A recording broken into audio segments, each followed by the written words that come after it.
There was a haunted house in the town where I lived until I graduated from high school. It was a white two-story house with a large yard on a large lot a little outside of town. It was a family of 4 who built and lived there about 2 years ago. The father was a university professor.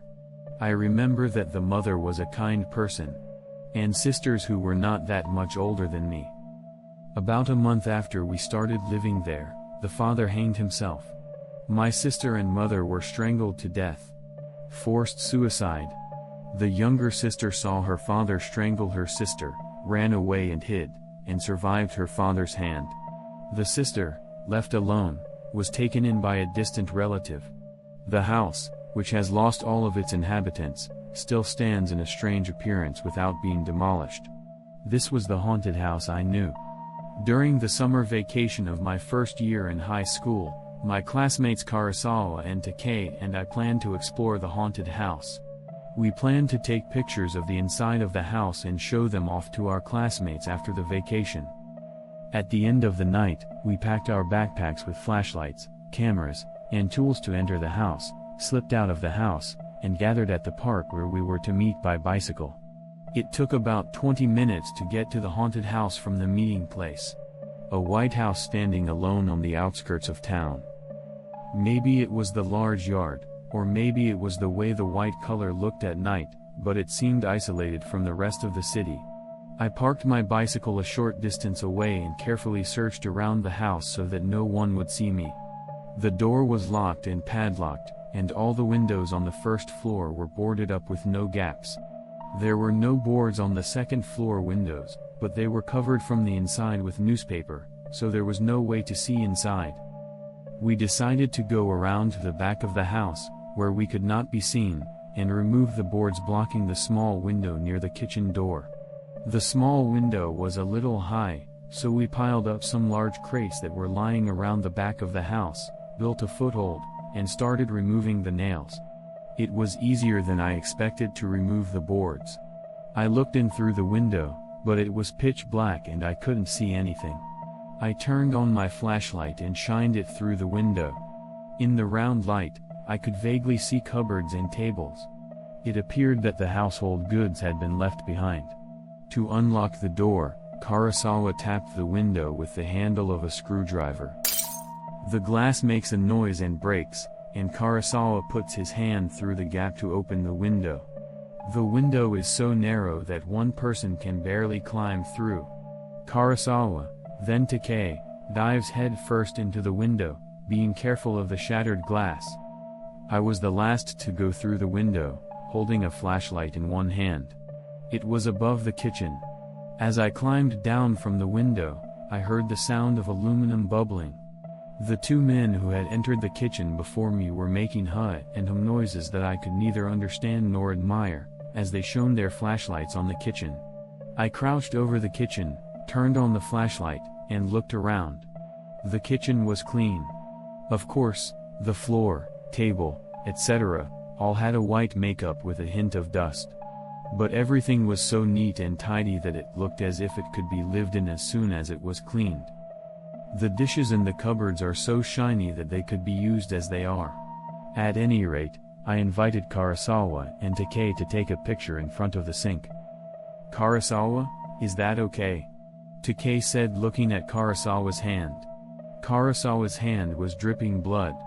"I think I cut myself on the glass when I went in. It doesn't hurt, so I'm fine," Karasawa said and started to walk away. Me and Takei followed. We passed through the kitchen and entered the living room. The spacious living room was just as normal as the kitchen, except that it was white and covered with dust. In the living room, there was a large table clock that had stopped moving. It may not have stopped moving on the day of the incident, but this clock seemed to symbolize the house, which made me a little sad. There was a relaxed atmosphere between us, as if we had lost a little steam. After exploring the living room, we opened the door to the hallway.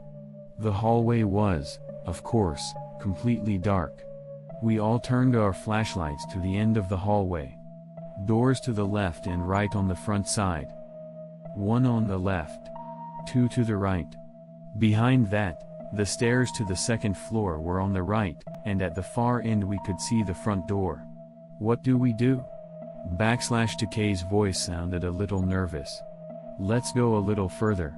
At Karasawa's suggestion, we stepped out into the hallway. When we entered the hallway, the atmosphere was obviously different from that of the living room. The air was heavy. Everyone was talking less. Even the smell of the air seemed different. I took a picture in the hallway toward the entrance. The flash made the whole thing come to life for a moment. I thought I saw something on the left door and pointed the flashlight at it. It was a bill. Several bills were taped to the left door. We were all speechless. I think we were all imagining the same thing. Let's open the door on the right for now. Karasawa's words were agreed by me and Takei. Opening the door on the right, which had no bill, we found a changing room and a bathhouse. I opened the shutter toward the bathhouse. There was nothing of interest. I continued on to the other door on the right. This one was a bathroom, and again, there was nothing of interest. Let's go in here, Karasawa said in a nervous voice. Karasawa said in a nervous voice, pointing to the left door with the bill on it. Takei opened the door with a bit of a reticence. This was the study. There was a fancy desk, strange masks and ornaments hung on the wall, and a large bookshelf lined with difficult-looking books and figurines of unknown origin. The group forgot their fears for a moment and gazed at the artifacts. There was a package of something. Takei seemed to have found something on the bookshelf. It was about the size of a palm, wrapped in layers of oiled paper. It was covered with a rice sticker and handwritten in katakana, a funkarak. Takei carefully opened the oil paper wrapping. Inside was a strange flat object of earthenware-like material that could not be described as either a plate or an ornament. The center was slightly depressed, and it was surrounded by a strange pattern of decoration. Karasawa and Takei held it as if it were a trophy and took a commemorative photo. He said, "You, don't put blood on it." That was when Takei, seeing the blood from Karasawa's hand on the trophy, said. Suddenly, a sound like a house rumbling echoed through the room. We nervously scurried around. The rumbling lasted about 10 seconds. When the rumbling stopped, there was silence. Karasawa opened his mouth. I wonder if it was an earthquake. I think he got mad because I touched it without permission. Takei said something that I couldn't tell if he was joking or serious. Takei neatly rewrapped the spoils of war. I think they all became afraid of this study. After returning the loot to its original place, all three of us left the study without saying a word. On my way out, I clicked the shutter for the unoccupied study. Only the second floor remained. We left the study and walked toward the front door. The hallway was as heavy as ever, but perhaps it was because we had left the study that all three of us felt a little more relaxed. Before going up the stairs, I decided to take a picture of the two of them side by side at the entrance. I looked at them through the viewfinder. Takei and Karasawa are making silly faces. I clicked the shutter and told them I had taken a good picture. They were not listening to me. I noticed that their eyes were behind me, and I turned around. The door to the study was slowly beginning to open. Their eyes were glued to the study door. I backed away and walked down to the front door. With everyone's flashlights pointed at us, the door stopped facing us, covering our backs. I tried to turn the doorknob of the front door behind me, but it didn't move at all, probably because it was secured from the other side. They noticed me and looked at me sideways. In a shaky whisper, I told them that the front door would not open. Whoa! When I turned my eyes back to the door, Takei let out a short scream that bordered on sobbing. Karasawa and I looked where Takei was shining. White fingers at the edge of the door. The fingertip that seemed to grip the door was illuminated. We couldn't move. We were not in bondage, but cowering in fear and unable to move. Our legs were shaking and we had no strength. We all stared at the hand gripping the door, unable to scream.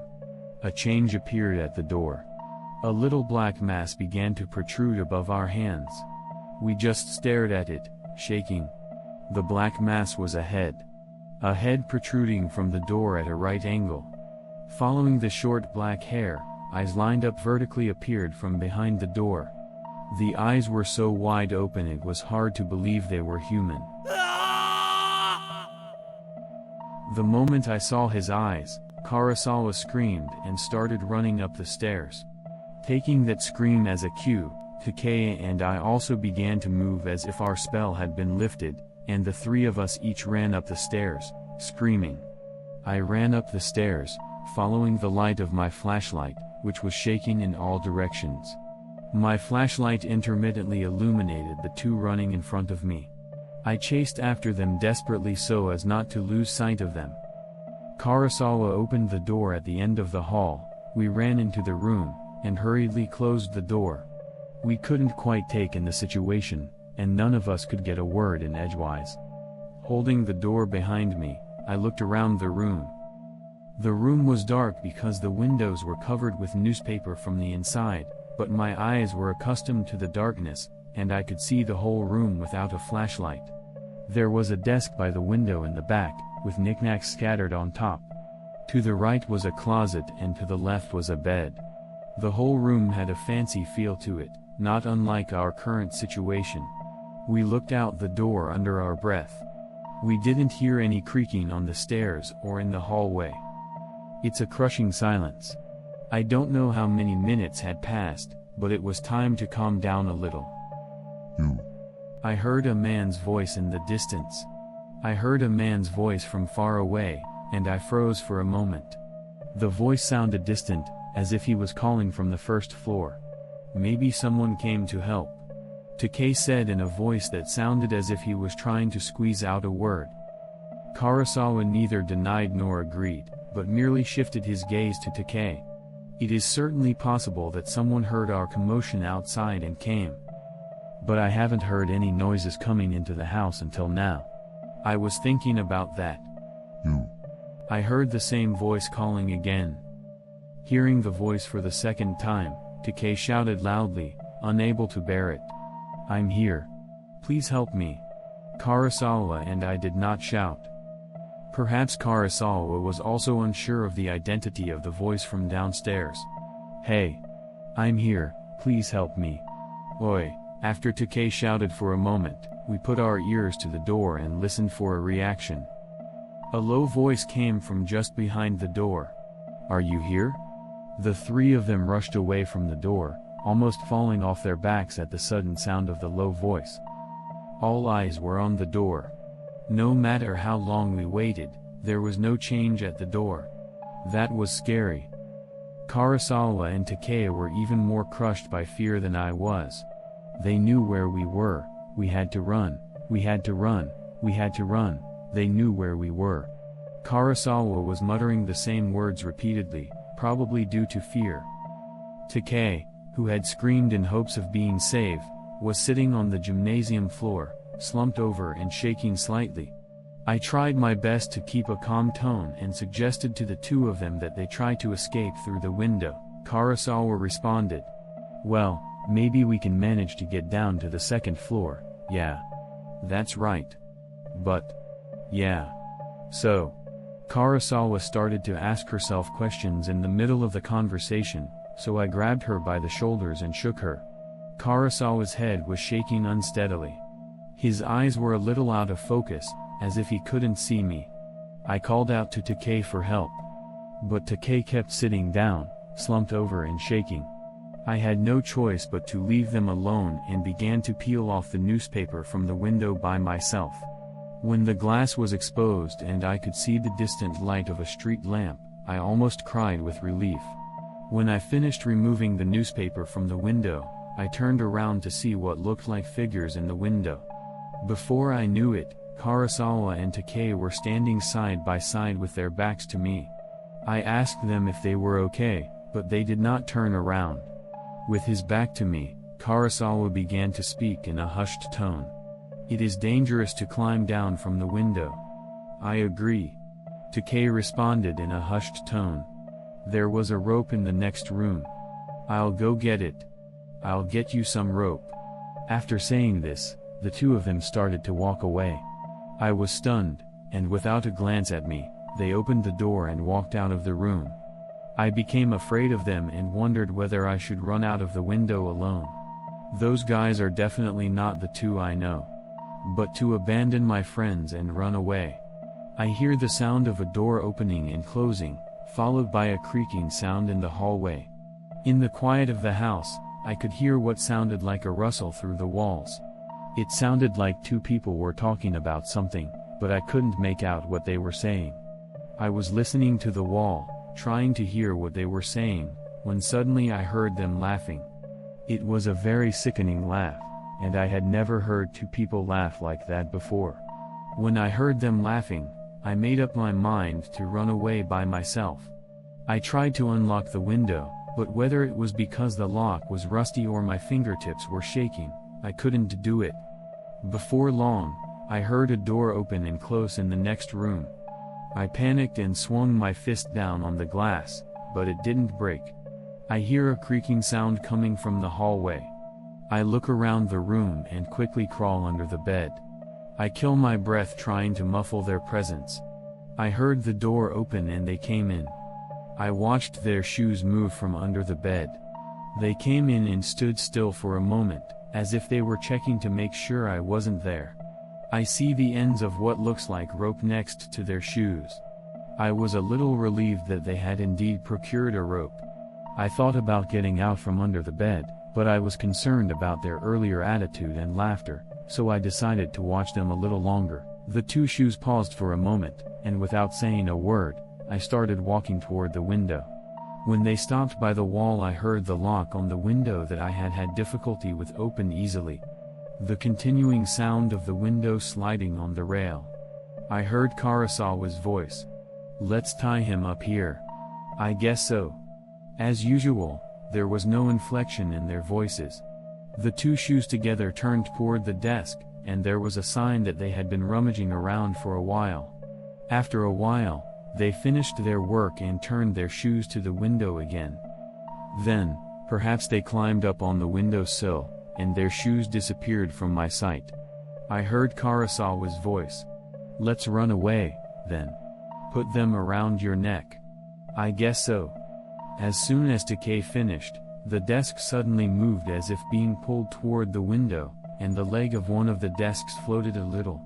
I imagined the two of them, curled up under the bed, shivering. How much time had passed? I was shaking and unable to move through the occasional squeak I heard. There is no sense of time at all.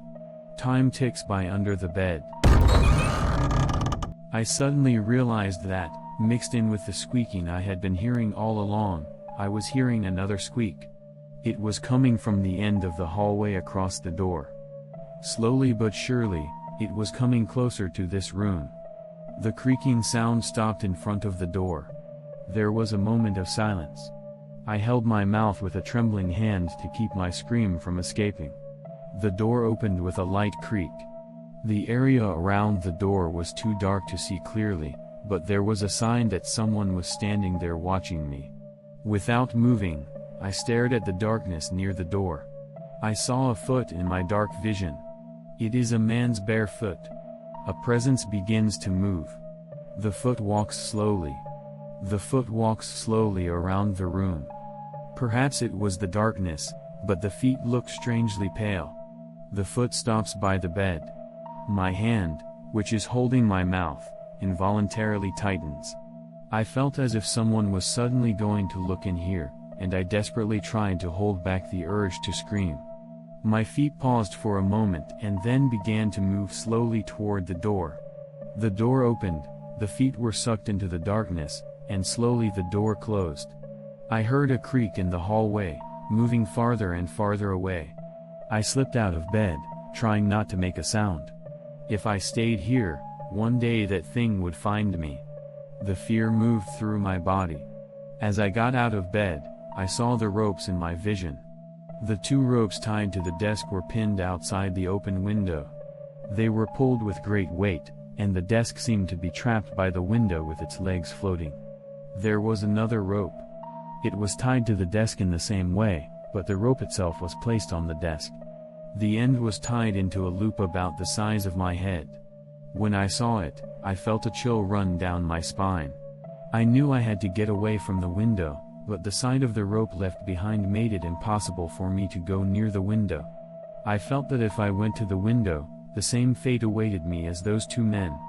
And most of all, I was afraid to go near them. That said, I couldn't open the door and go through the hallway where the thing was wandering around to get to the other room. I looked around the room frantically, trying to find some place to escape. But there was nowhere to go but the window. I decided to use the rope I had left to climb down from the window. I tried to stay as far away from the window as possible, trying not to look at them, and reach out and grab the rope on the desk. I clawed desperately to untangle the looped end. Gradually, the rope loosened and the loop almost came off. At that moment, I feel a gaze on me and look back at the door. There was no change in the door. I was about to stroke my chest and return my gaze to the rope when I saw it out of the corner of my eye. Two semicircular shadows in the window. Kurosawa and Takeo were standing side by side with only the tops of their eyes sticking out of the window, staring at me. I backed away as if I had been knocked out of the room. They were staring at me with their eyes wide open. There was nothing human in their eyes. My back hit the door. Cueing the sound of a bump, a voice came from a little further away on the other side of the door. "Ui." At the same time as the voice, I began to hear the creak of slow walking. I knew I had nowhere to run now. Slowly but surely, the creaking came closer and closer to this room. Losing my way, I involuntarily went into the closet with the sole intention of getting out of here. I soon realized that there was nowhere to run and regretted it, but it was too late. Just as I entered, I heard the door open. I hid my breath. I heard a creaking sound and a presence that seemed to walk slowly around the room. The presence walks around the room in one direction. Then it returns to the door area. I heard the door open again. I was a little relieved. At that moment, the planks under my feet creaked. I held my breath, trying to muffle the sound. "There you are." I hurriedly held the sliding door of the closet with my hand. This time, I heard a voice just beyond the sliding door. "There you are." Immediately, I felt a force trying to open the sliding door with a jerk. I hurriedly held it down with all my might. The force to open the sliding door became stronger and stronger. I pushed the closet door with all my strength. The force trying to open it from the other side has become so great that I can no longer hold it down. The force was coming from both sides, and the sliding door was wobbling and about to come off at any moment. I shouted several times, spilling tears, that I wasn't here. I wondered how long that tug-of-war had been going on. For a moment my hand slipped and the door was opened with great force. Immediately, I was blinded by so much light shining on me that I couldn't see anything. It was as if someone was saying something to me, but I couldn't quite make it out. Anyway, I shouted, "I'm not here, I'm not here." I was taken into custody by the police officers who arrived at the scene, and I was subjected to a lot of questioning. What happened? Why did they go there? Why did they die? What were you doing there? I explained everything that happened in the house in detail in the interrogation room. At first they suspected drugs, but of course the test results came back clear. Naturally, my involvement in their deaths was also suspected, but I was able to clear my name because no trace of me was found in the room where the rope was located or in the rope itself. My eyewitness testimony, however, was completely ignored. They could find no footprints in that house other than those of the three of us. The older police officer finished writing my statement, and as I was signing it, he whispered to me, "You were saved in the closet again?" I guess I was saved in the closet again. In the end, they both committed suicide due to unexplained hysteria. One last thing to report. The police never returned the photos taken at the house. However, during the interrogation, they questioned me about the photos. The question was there anyone else in the house when you took the pictures in the study and at the front door? When I told him there was no one there, the interrogator looked doubtful. But he did not ask me any more questions about it. As for the trophy, I learned more quickly than I thought that the words on it meant the way to the underworld and the language of a certain tribe. But I couldn't find out anything more than that, no matter how much I looked into it. I wondered if it was still in that house. Even after the incident, when I look out the window in the middle of the night, I can see two people staring at me with only the tops of their eyes out. When I told them that, my parents, friends, doctors, everyone felt sorry for me. Someday the wounds in my heart will heal. You can rest assured that you are safe and sound now. I am safe and sound now. Tonight again, the two of them are talking to me in hushed tones from outside the window, with only their eyes visible. I'll be waiting for you. I know. I am not confident that this is a hallucination. I wonder if I will be able to tell if I go there again. This is the end of this story. Thank you for listening to the end.